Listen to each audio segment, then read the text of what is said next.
नदी के किनारे एक गांव था। गांव से थोड़ी दूर सरकार की एक बहुत बड़ी जेल थी। इस जेल के 10 गेट थे। अलग अलग सेल में अपराधियों को उनके अपराध और सजा के अनुसार बंद किया गया था। जेल में सख्त अनुशासन था। कैदियों की कड़ी निगरानी की जाती थी। कई दिनों से आसपास के गांवों में 2 चोर संपत और कप्ता का आतंक मचा हुआ था। ये दोनों हर बार पुलिस के चंगुल से बच जाते। उस्ताद, माल खत्म हो गया। आज ही कोई तगड़ा हाथ मारना पड़ेगा। चल देखते हैं, कहीं कुछ हाथ लगे तो। दोनों को रास्ते में एक मोटे पेट वाला सेठ अकेले जाता दिखा। संपत उसके पास पहुंचा। अरे सेठ, जरा सुनो तो। सेठ नहीं सुनता। संपत ने सेठ के बिल्कुल पास जाकर, सेठ कहाँ जा रहे हो, जरा सुनो तो। भाई मैं बहुत जल्दी में हूँ, फटाफट कहो क्या कहना है। तुम्हारे पास कोई कीमती सामान या रुपए तो नहीं है ना? कौन हो तुम? हैं? मुझसे क्यों पूछ रहे हो और मैं तुम्हें क्यों बताऊं? अरे रे सेठ, बुरा मत मानो। बात यह है कि थोड़ा आगे एक चोर ताक में खड़ा है। उसके पास बंदूक भी है। मुझे तो उसने पूरा लूट लिया। रुपए, घड़ी, अंगूठी सब ले गया। मैं तो बस तुम्हारी भलाई के लिए कह रहा था। अच्छा, तो मैं वापस चला जाता हूँ। तभी सामने से कप्ता आता हुआ दिखाई दिया। कोई फायदा नहीं, वो इधर ही आ रहा है।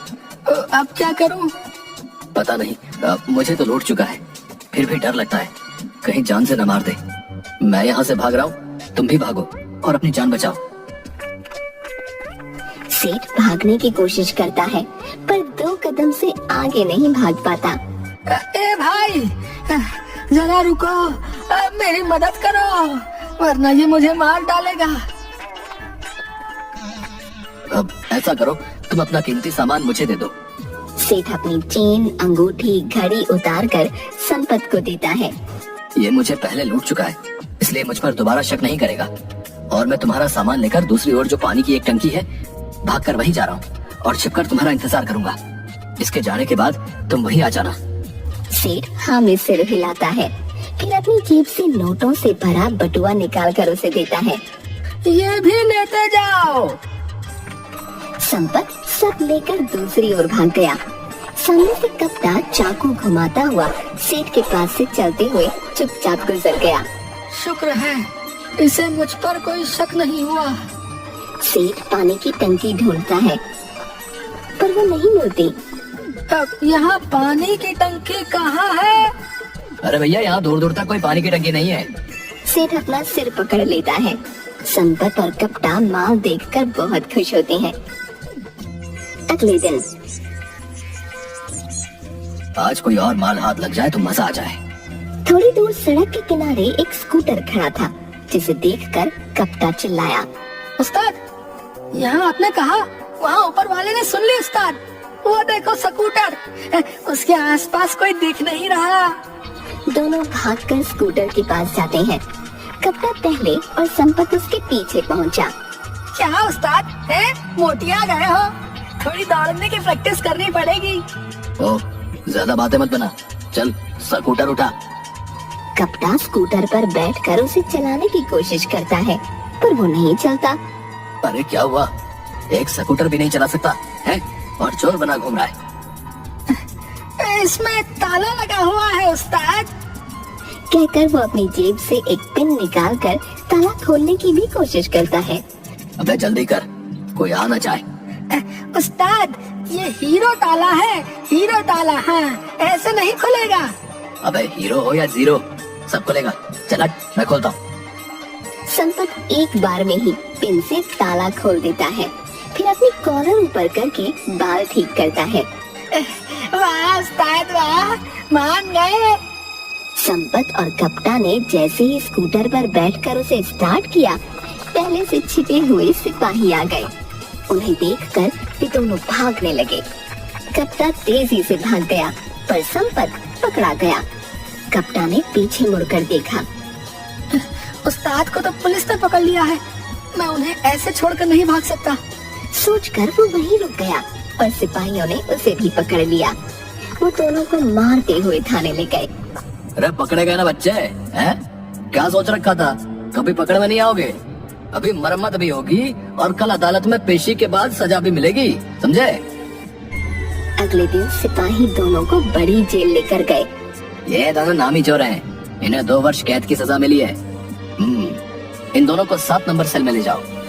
संपत और कप्ता सेल में पहुंचे। वहाँ पहले से कई अपराधी थे। सिपाहियों ने वहाँ छोड़कर चले गए। दोनों आगे बढ़ने लगे। तभी पीछे से एक कैदी आया और कप्ता के कानों पर जोर जोर से चिल्लाने लगा। वो डर गया। उसने अपने हाथों से कानों को बंद किया और दोनों आगे बढ़े। रात को जेल में खाना खाते हुए कप्ता ने संपत को जेल की जली हुई रोटी दिखाई। याद है वो बचपन का खेल? जेल में आए हो, अब तो जेल की रोटी खानी पड़ेगी, जेल का पानी पीना पड़ेगा। क्या उस्ताद आप भी? रात को सोते हुए एक कैदी ने संपत का कंबल उठा लिया। वो घबरा कर उठा। तुमने मेरा कंबल क्यों लिया? ये तुम्हारा नहीं, जेल का है। तुम क्या इसे अपने घर से लेके आए हो? हैं? इसे मैंने उठाया था, चुपचाप वापस करो। अब ये मेरा है, मैं नहीं दूंगा। देखता हूँ क्या करता है। संपत उसे मारने के लिए आगे बढ़ता है। तभी एक बूढ़ा कैदी आकर बोलता है, कोई नहीं लड़ेगा, समझे? और क्या आधी रात को चिक लगा रखी है भाई? है? सबकी नींद खराब कर दी। तुम दोनों चुपचाप जाकर सो जाओ, वरना देखना। हाँ, दोनों चुपचाप अपनी अपनी जगह पर चले गए। संपत बैठा ही था कि धरती जोर जोर से हिलने लगी। बाहर सामान गिरने की आवाजें आने लगी। पास में सोया हुआ कप्ता घबरा कर उठ गया। भूकंप भूकंप! क्या हुआ उस्ताद, क्या हुआ? धरती फिर से जोर से हिलने लगी। तेज भूकंप। इसी तरह फिर से भूकंप के झटके आए और बारिश होने लगी। सभी लोग घबराकर अपनी अपनी जगह पर बैठ गए। सुबह मौसम साफ होने पर एक सिपाही जेलर के पास आकर बोला, सर, ऑर्डर आया है कि कल रात भूकंप से बहुत जानमाल का नुकसान हुआ है।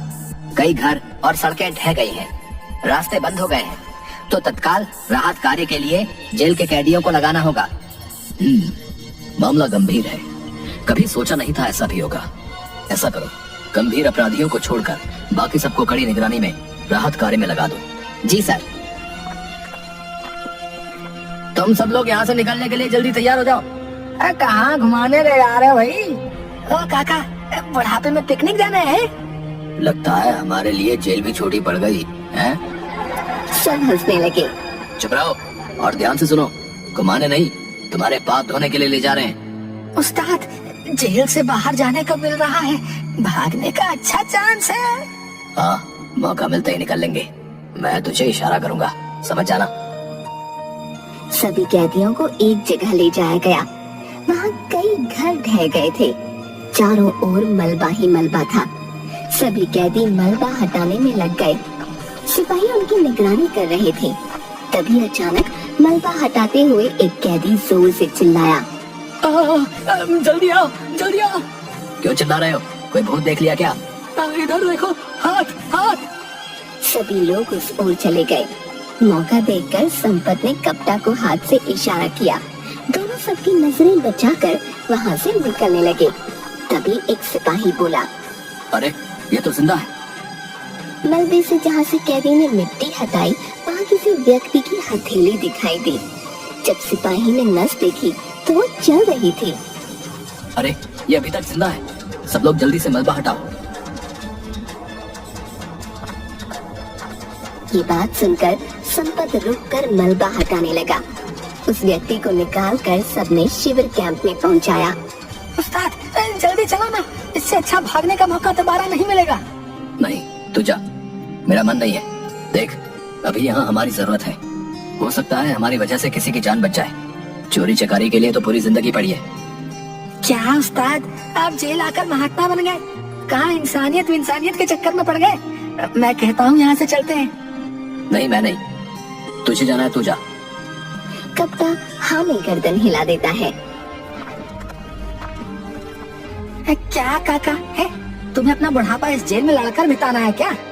बूढ़ा उसे घूर कर देखता है। चलो यहाँ से भाग जाते हैं। तू मुझे क्यों कह रहा है? तुझे जाना है तो जा, तुम भी चलो, तुम्हें यूँ छोड़कर जाने का जी नहीं करता। बूढ़ा मुस्कुराने लगा। कप्ता और बूढ़ा कैदी दोनों सबकी नजरें चुराकर वहाँ से निकल गए। संपत राहत कार्य में लग गया। जब वो एक जगह से मलबा हटा रहा था तो वहाँ से किसी बच्चे के रोने की आवाज आई। संपत एकदम रुक कर चिल्लाया, बच्चा बच्चा बच्चा। सुनकर सिपाही और दूसरे कैदी भी वहाँ आ गए और सबने मिलकर मलबा हटाया तो देखा कि एक झूले में लेटा हुआ छोटा बच्चा रो रहा था। झूले के ऊपर लकड़ी के एक फट्टे ने छत की तरह गिरकर बच्चे की रक्षा की। ये देखकर सिपाही बोला, जाको राखे साइया, मार सके ना कोई। संपत ने बच्चे को झूले से निकालकर गोद में ले लिया। तभी दूर से एक औरत भागते हुए आई और उसने बच्चे को संपत से ले लिया। मेरा बच्चा, हे भगवान, तेरा लाख लाख शुक्र है तूने बचा लिया। मैं इसके बिना कैसे जीती। उसने वहाँ सबको हाथ जोड़कर धन्यवाद किया। तभी दूर से कप्ता और बूढ़ा कैदी वापस आते हुए दिखाई दिए। वापस क्यों आ गए? उस्ताद, सारे रास्ते बंद पड़े हैं, कहीं फंस जाते तो दाल रोटी के भी लाले पड़ जाते। सोचा वापस चलकर थोड़ा पुण्य ही कमा ले। सभी मिलकर काम में लग गए। 4 दिन बाद एक सिपाही सेल में आकर बोला, सुनो, तुम लोगों ने भूकंप में फंसे कई लोगों की जान बचाई है, इसलिए सरकार ने तुम सबकी सजा माफ कर दी है और कल सभी को रिहा कर दिया जाएगा। अरे रिहा, वाह, मजा आ गया भाई, मजा आ गया।